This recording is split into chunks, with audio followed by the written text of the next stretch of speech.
This series of author interviews is brought to you by Leisure Press and the Book Reality Experience, turning writers' dreams into book realities.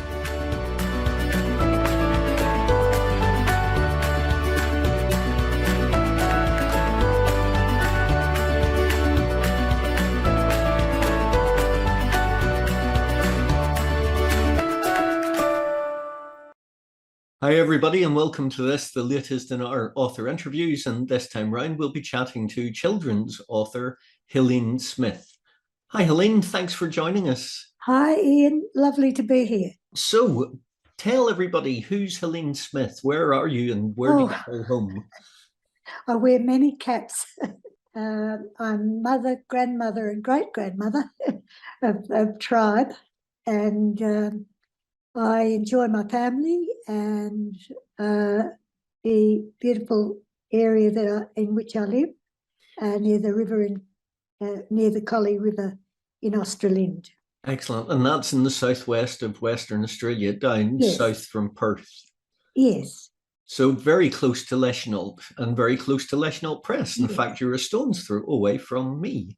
Yes, in beautiful bushland and river. It's lovely. And where did you call home? Where did you grow up? I grew up on a farm at Lynn Farm, and my playground was a swamp near our house.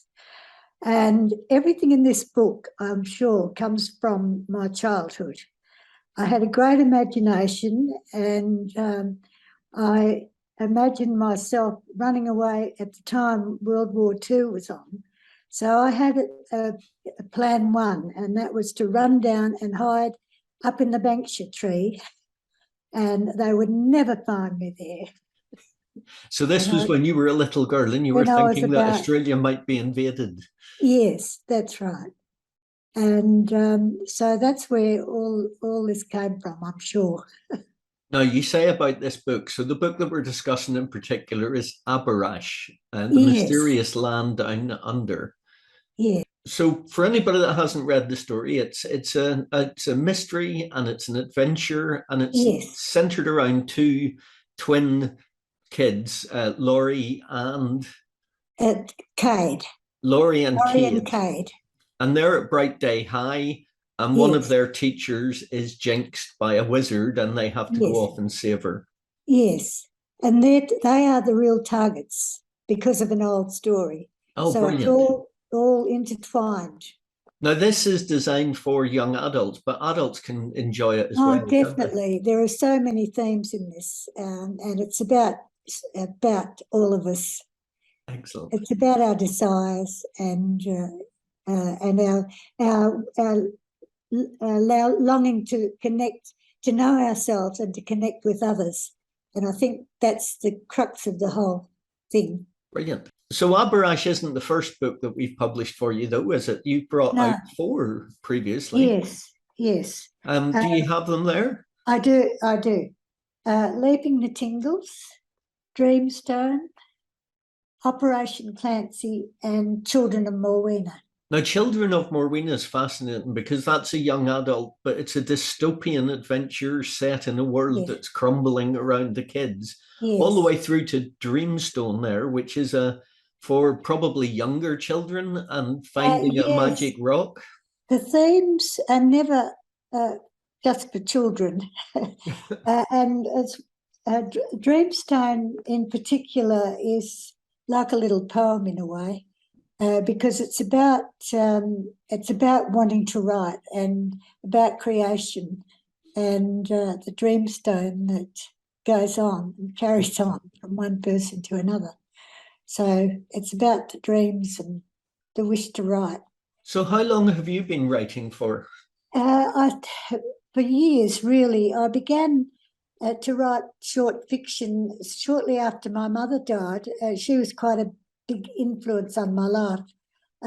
She was a teacher, a bit of a character, and while other mothers sang when they were happy, my mother quoted poetry all day. Like she would, as she was doing the housework, she'd quote poetry, and her words often play around in my head. But she died at a very young age, And we attended her little school.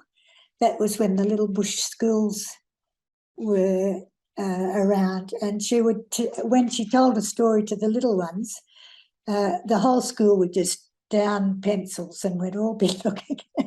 So this was was this down near Manjimup? The place that was called Linfarn, it's now just bush. And actually where we were, I do go back there and to listen to the wind in the pine trees, where that was our playground. And it's the little bush school is still there, and there is a stone with her name on it.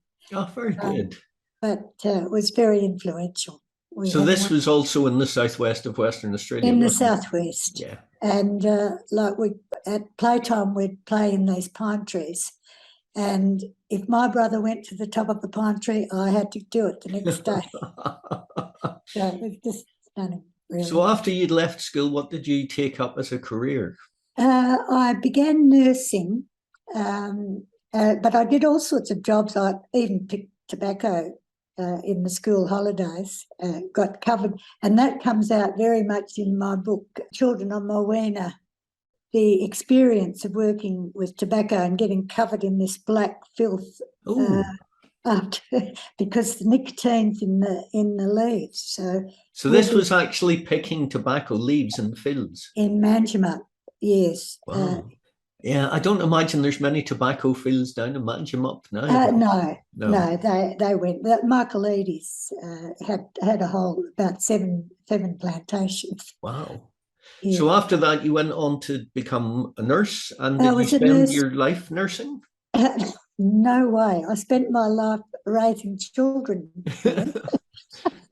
So how many children did you have? I had 7 children. Wow. We lost a little girl halfway through, but look, she was 8 years old. So, yes, and I had the 2 boys at the end of 5 daughters. Oh, good grief. Yeah.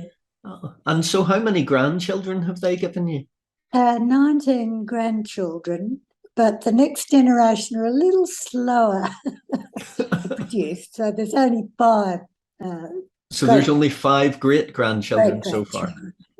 Yeah. That's still quite a number. So 7, 8 children, 19 grandchildren, and 5 great-grandchildren. Yes. And do you have your offspring in your mind when you're writing your books? I think I do. And I also have my childhood friends, my brother John, who passed away a couple of years ago, because we and my younger sister Doreen, we did everything together. What else within Aberash has come directly out of your experience then? Well, I think it came subconsciously. I think a whole lot of it. Like there's a magical bird in the story and that came directly from an experience I had. I used to crawl into at the bottom of my parents' bed, and they slept on a veranda, and I could hear all the swamp sounds. And one night I couldn't sleep, and I imagined the trees looked like a huge nest, and I was sure that in the morning I saw this giant bird in the nest, and it was sort of speaking nicely to me. And then I was sure that it flew away. But of course my siblings just laughed at me, thought it was a great joke. that was so real to me. When you decided that you wanted to become a writer, when do you think that was? What age were you? After Mum died, I really was struggling. I had 2 little babies, but I felt lost in a way, and I started to think about things, and I just had to write how I felt. And I started to get a lot out of that. It would be between 4 o'clock when the children were playing and they weren't hungry yet. I would start to write. And so from the age of in my early 20s, I started to write. but I didn't quite know what the models were. All on the old classical writers, so I wasn't sure. And I did a writing course through TAFE by correspondence, and I got nice feedback. So I started doing short fiction for adults, and that came much, much later, the idea of writing for children. But you had quite a lot of your work published from early days, didn't you? I did. I had been to university and I'd done a course in primary teaching and English. I started off in primary teaching, so I switched to English that I could do at a little more leisurely pace. And I was speaking to a relative of mine, a lot of them are teachers, and we were talking about boys of about 13 that needed something easy to read. They were reluctant readers, basically.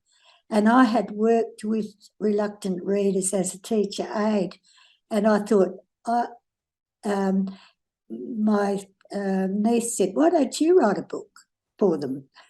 Because I had done a lot of worksheets, and my supervising teacher in Carnarvon, this was, loved what I did. So the next day I said to her, I've got the whole plot, I've got the whole story. I don't know what the ending is, but I've got it. And I wrote, it was all by hand to start with. I didn't even have a typewriter. And I wrote Operation Clancy, just like that. And it just fell from the sky. But once again, it was all about my childhood experiences, you know, going into town and going to the cafe for fish and chips. My gosh, that was something. So I had the setting was the fish and chip shop, and the characters they were just there.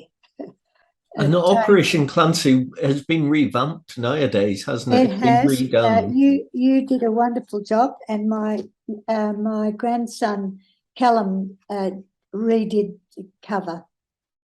Within Aberash, it's the first of your books that you've had turned into an audiobook as well. Yes, I did, and that was a marvelous experience.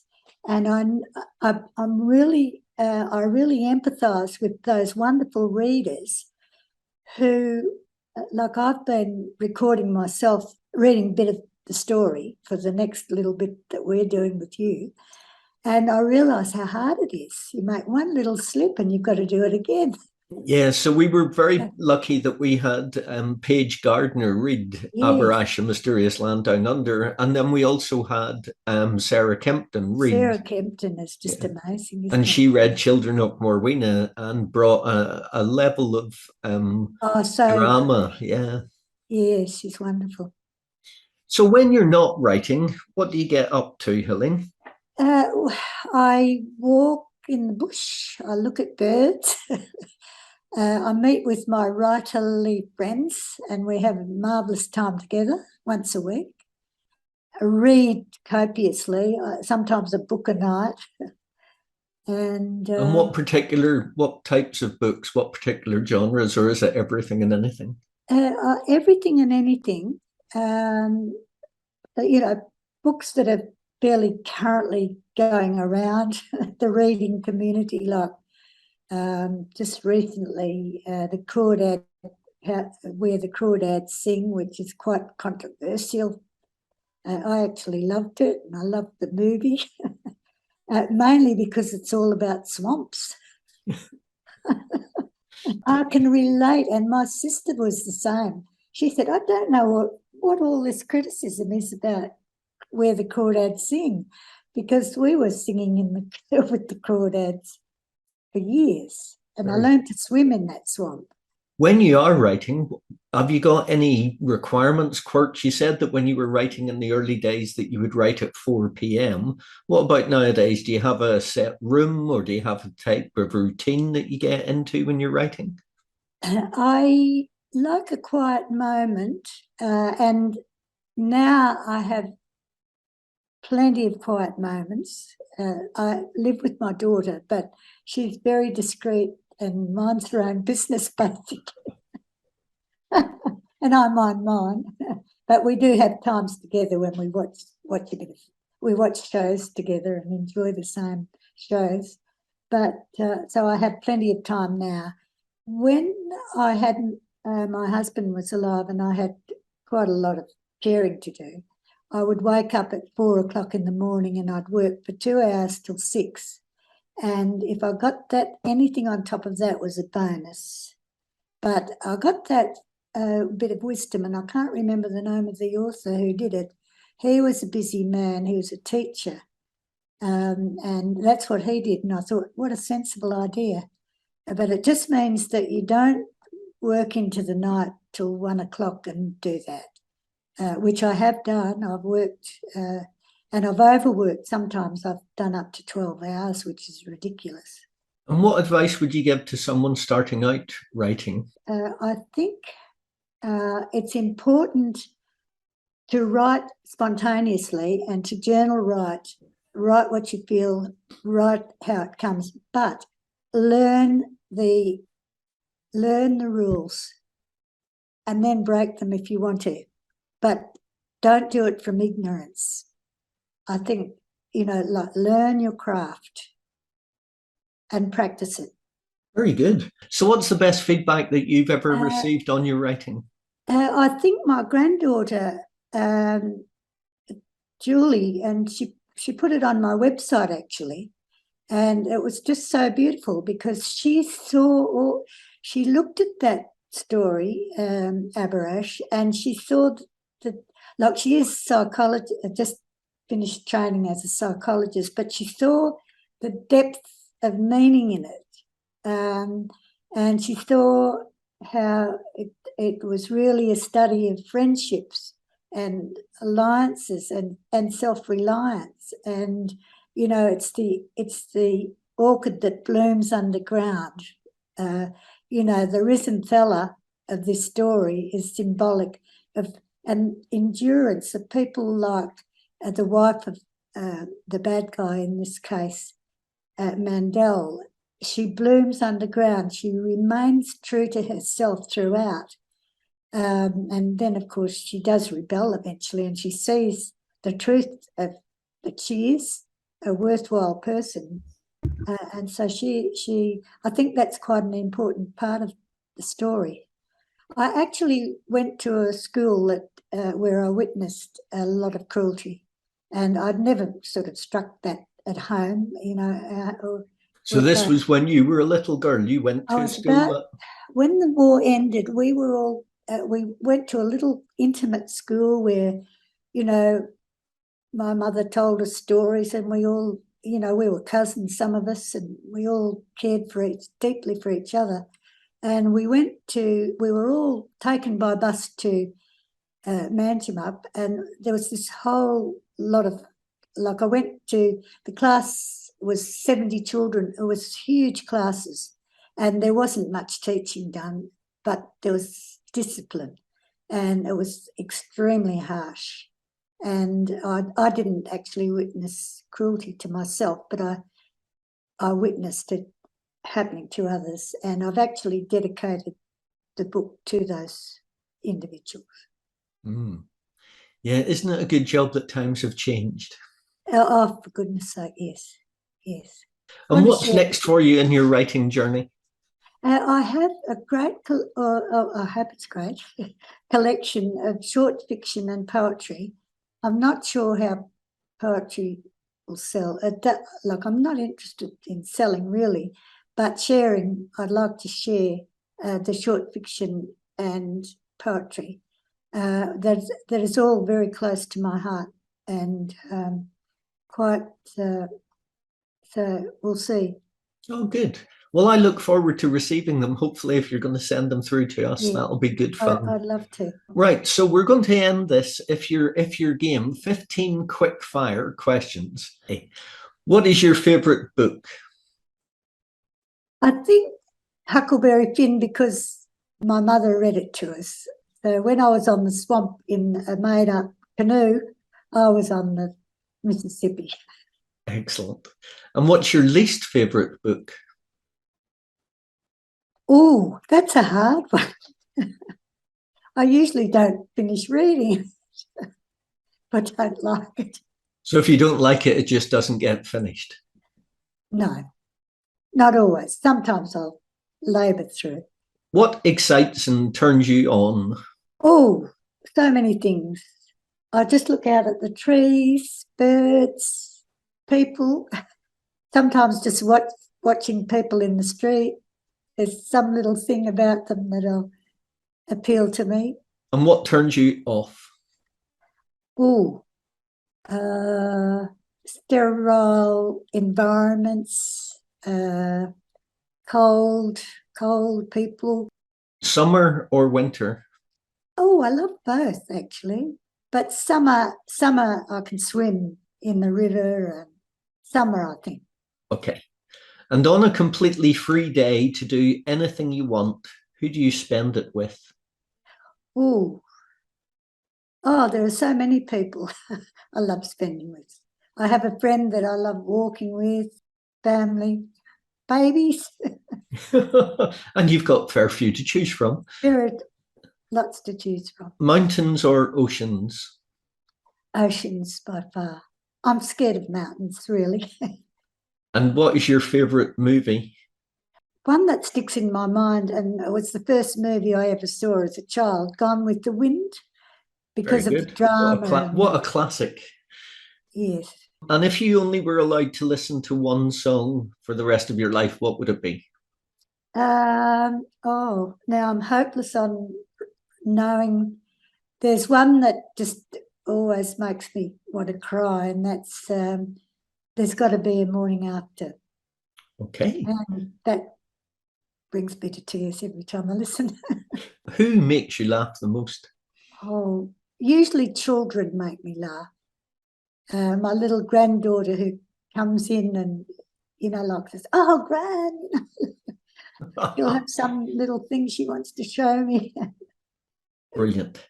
Yeah. What smell do you love? I love the smell of lemons. And what smell do you hate? Drains. Other than being a writer, or indeed any of the professions that you've attempted, what would you like to try? I regret not becoming a teacher in many ways. I was associated with teaching, and I did teacher training. And sometimes I think, I would have loved to have taught. And what profession would you not like to do? People who take others up high mountains. Okay. What are they called? Sherpers and mountain trekkers. Yes, I wouldn't like to be a Not Sherpa. that. And if heaven exists, what do you want God to say when you get there? Welcome.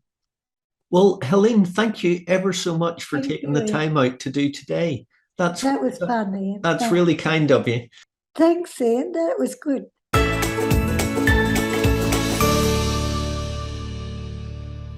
Hi, thank you for watching this video. If you enjoyed it, please give it a like and subscribe to our channel for more readings and author interviews. And don't forget to hit that bell to get notified every time we post new content.